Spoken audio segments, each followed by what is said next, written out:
Real quick before the video does begin, in my guild, the Sonnet is currently recruiting. We are for the most part a consistent SD guild, so we are looking for high scoring players, ones that can preferably beat every single guild quest phase. If you think you meet the requirement, message me on Discord. And even if you've messaged me in the past and I've yet to respond yet, feel free to message again, because we are again looking for new players. Alright, lads, so today we are jumping back into the merely STARN RITTER guild quest where we once more get to try out a 10th anniversary character, that case being Rukia. This time around, it's a bit controversial. I've yet to see it for myself, but I am curious to see if this team can beat, because what we are going to see here right now is that the final enemies have been changed to technique, which obviously is not in favor for Rukia. She is a speed character.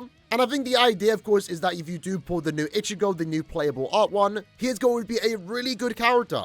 In a way, I'm liking these no attack damage characters coming out of like really high damage output, but at the same time, maybe it's overtuning guild quests a little bit to promote that character. Because I'm hearing even maxed out Rukia's struggling in this quest, so we're going to find out firsthand if I can even potentially beat it. Like always, the main goal is just to get into Extra Wave 2 to get all the orb rewards, but also at the same time, for my own personal goals, I do like clearing all guild quest phases. So right now, with that in mind, we are using our two main DPS characters, that being 10th anniversary Rukia, and then also Mask, the Masculine.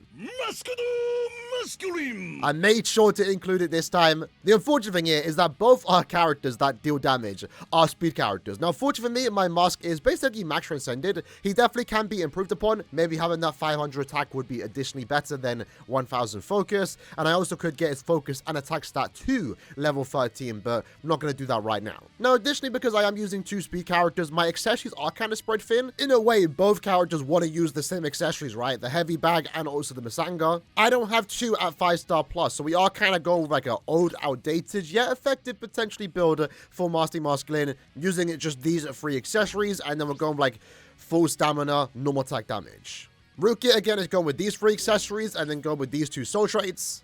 My Rukia is 2-5, level 13 SP and focus with full stamina and also damage to frozen as bonus abilities. So when it comes to that third character slot, preferably you would want to use Misaki. If you again have Misaki, it's better to use her, especially if you have Kubo playable art Rengiku. You can make your team even better because you get that extra damage for both Mask and Rukia, but then you're also getting, you know, the team boost strong attack too. Mask also can do that, but he's not going to be reliably stacking it, you know? So with that in mind, we are going with the full stamina. So with our second character here, that being Ganju, you know, personally, it might not be the best option here, but I kind of like using him because he does have the team boost SA2 and 3, and he's also boosting Mask damage output by like 32%, while also increasing my damage output with Rukia. If anything, we can maybe take off Ganju and put on like Akon, for example, to further boost Rukia's damage output, but I feel like maybe getting just a good consistent team boost and then boosting both Mask and also Rukia might be a little bit better. But just to make sure that Ganju can reliably stack his team boost as well on the SA2 and 3, we are going with full recharge links. That's the main purpose why Ganju is in the team. So with that said, let's see how this does go, right? I have no idea what the stats are. I'm assuming they're going to be relatively high. So this one might be one of the more difficult ones out there, which again is something I don't like with this current guild quest that we have been seeing over the last 2 months, is that I just would like to see every guild quest have the same stats, not different every week. Damn, why did I use my soul bomb? Hello?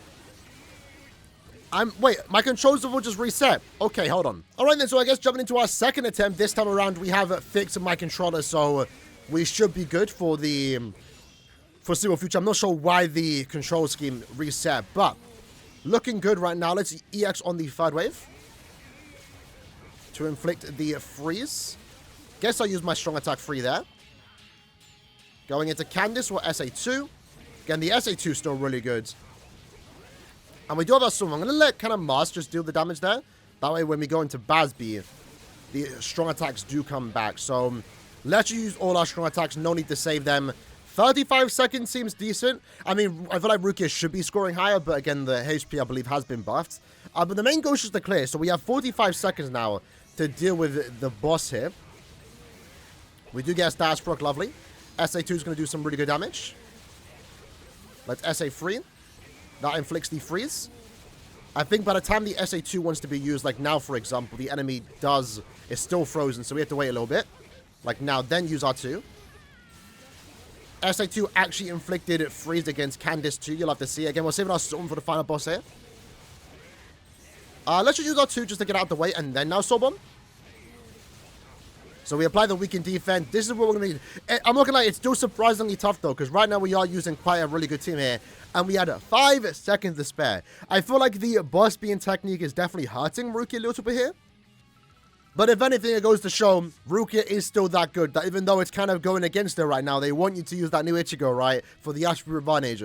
Rukia is still able to, in a way, brute force her way through this. She was still doing some really good damage, and we were at least able to clear. So, if anything, what I might want to do, because I have a really good team. I have a maxed out Mask, 2 out of 5 Rukia, and also a Ganju. If you don't have that, you might struggle a bit. As long as you can get to X-Wave 2, that's the main thing. But if anything, maybe we want to bring in an additional DPS, right? So I'm thinking maybe I could throw in Liltotto, or maybe even Ichigo for the weakening. You know, if he can still do some damage. He can still inflict weakening. So maybe this will be better. Unfortunately, too, the build is pretty much set up. So we're going to try this right now, see if that's what we want to do. Because Ichigo is still going to be able to do some damage. And if he does apply the weakening, both me and also Mask are dealing 50% more damage. So that might be the play if you find yourself struggling a little bit. So we actually do get the Lacerate proc there.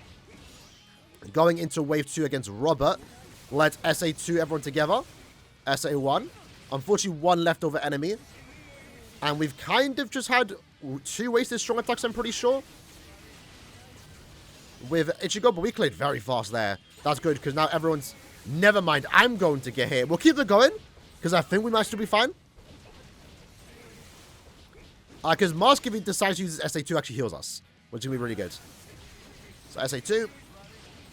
Use all our strong attack. Damage fall off is crazy against the final boss here. Once you on our full stamina of Rukia. So 26 seconds. Not nearly as fast, but we did take a hit, so we're going to try that again.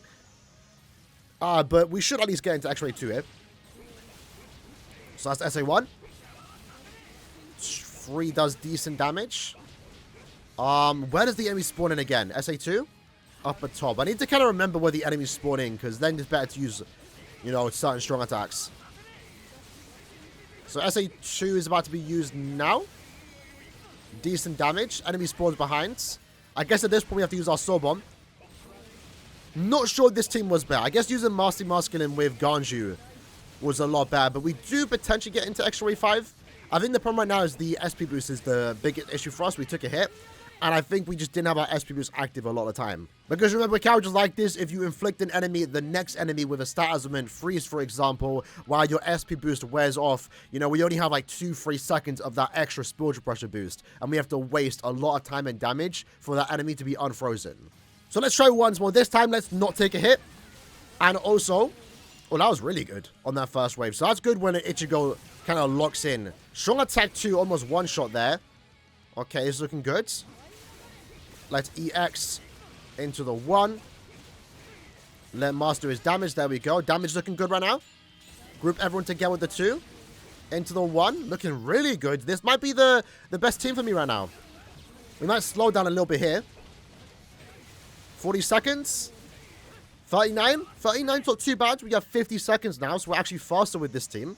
We just make sure that we don't take a hit. Don't take a hit. Actually, Ichigo got the last rate. That's actually really good for us. Do I want to use the 2? I don't think so. I'm going to kind of let the team do the damage there. That might not have been the best play.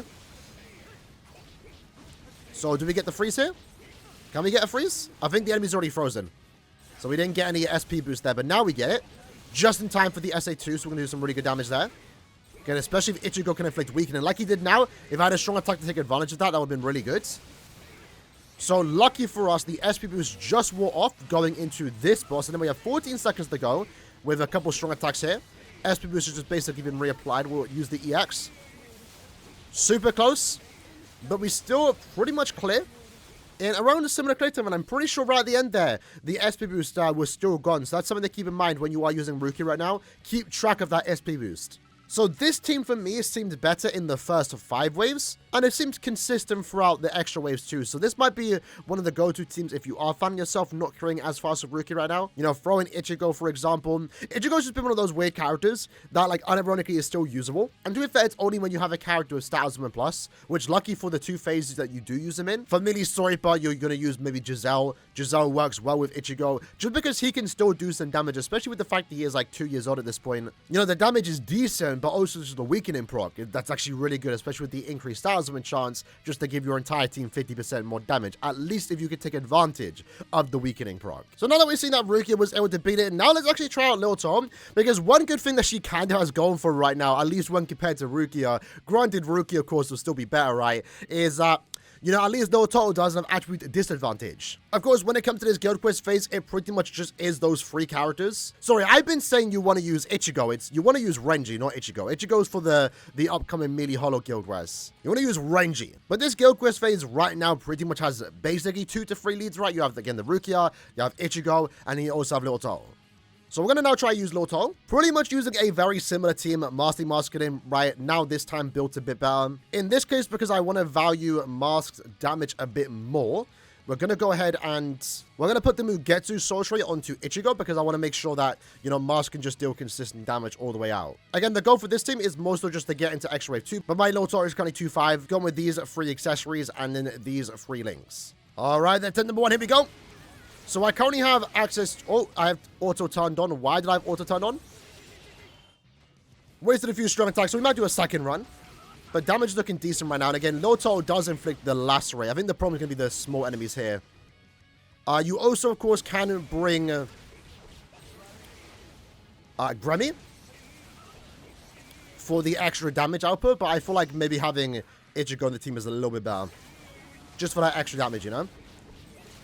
So damage fall off is a bit noticeable here. Enemy is tanking. Let's use our EX now. Just to get the barriers. So I could probably save that for the extra wave. And then this is the final boss. Again, we're going to save our soul bomb. And I'm just going to use my strong attack too to make sure all the enemies get taken down. So now we just focus on Bazby. A bit slow here. But Mask is doing some pretty good damage. There we go. So we have 30 seconds to go. That should at least allow us to get into Extra Wave 2. Which should get us all the orb rewards. So here we go. As a 2. Into the 1. Enemies definitely have a significantly more HP than usual. It's definitely noticeable. Which is kind of crazy because now that I realize it's Renji, Renji doesn't even have that good damage output. He has Flurry 3. But that's about it. He has like no bruiser, you know? Even this is tough to be fair. We'll try again. We did get into X-Ray 3 when we take a hit, but we'll do one more attempt so we can have it be a little bit easier. But yeah, it's not even like Renji's damage output is super high. He only has Flurry 3. No built-in bruiser for the most part. No, like, amazing team effects. But I guess he does have the weakening. So I think this is a bit overtuned, even for a character like Renji. Because I don't know how he's going to perform. I don't have him. But let's try that once more. All right, here we go. Strong attack 3. Really good strong attack 3 there. Right now, I'm finding that the small enemies are a bit annoying. When using Liltotto. Let's use our 1 again. There we go. Hopefully we can kill the SA3 here. Nah, there's still some leftover enemies, so we need a little bit more damage on Liltotto right now.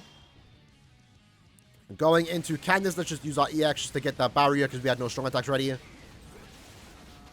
Strong attack 3. Into the 1. Way too many strong attacks had to be used here for that enemy. I think enemy 4 onwards, wave 4 onwards. Definitely notice just the enemies having significantly more HP than usual. Again, I don't know the numbers here, but it is noticeable. So 22 seconds, so now we have like 32. Around the similar play time as last time, right? So SA1. Fortunately for us, we do get the Drain and Lacerate. Really good start as I'm to have it. But damn, that wore off super quick. I felt like that was only on for like 2 seconds. That's unfortunate. Now I took a hit again. Can I get back up to full stamina? We just need to get into the next enemy wave and then we can use our soul bomb, right? There we go. So 10 seconds. Are we still able to do it? Not entirely sure. I think the boost wore off and we all taken a damage here, so we've lost a lot of damage here. Unfortunately not, even though we did clear the first 5 waves faster, but yeah, you know, I took a hit. Took a hit. Alright, so we made it back to the extra stage just to wrap up the video. So we have around 34 seconds now going into the extra wave. Hopefully we can do something here. Ichigo does actually inflict the lacerate, which is actually really good. Remember though, it does kind of conflict with Liltotto, because we do not have Star Summon Plus. We'll do some good damage there. In this case, I'm going to sub bomb. Use our SA1. We have plenty of time. And if we take damage here, we should be good for extra wave 3. At least get into it, you know. Maybe I didn't need to use my soul bomb. But it's fine. So this looks to be our best score with this team. Still can be improved upon, because look, we're potentially getting to X-Ray 4 with this team. Maybe had I saved my soul bomb, but, you know, it's fine. It is what it is. At least Liltotto was able to get into X-Ray 2, at least with my particular team. But then again, you know, it does take quite a lot, because we are using a somewhat maxed mask, and then also Ichigo. So yeah, right now this GQ is actually quite tough. A lot tougher than I was expecting it to be, especially for using a 10th anniversary Rukia. But they definitely overtuned it a little bit, which is what I'm not a fan of, right? I want just like every GQ to be the same, because technically she's now, which is what I was saying last week, right? Compared to last week, Rukia is technically now scoring less than Giselle, a character that came out a year ago. And it's not that Rukia is worse than Giselle, it's just that Giselle's phase was a lot easier, and now Rukia's is a lot harder. But score-wise, it's a lot worse, which is why it's just a bit awkward and weird. But the fact that we're still able to beat it using Rukia despite the enemies having attribute disadvantage against her just goes to show how powerful Rukia is, despite them right now trying to make her look worse than she's supposed to be. Which isn't something I do for a 10th anniversary character 3 months after her release. But either way, hope you guys enjoyed the video. Let me know what team and score you'd like to get in the comments below. So that's next time. Take care and peace.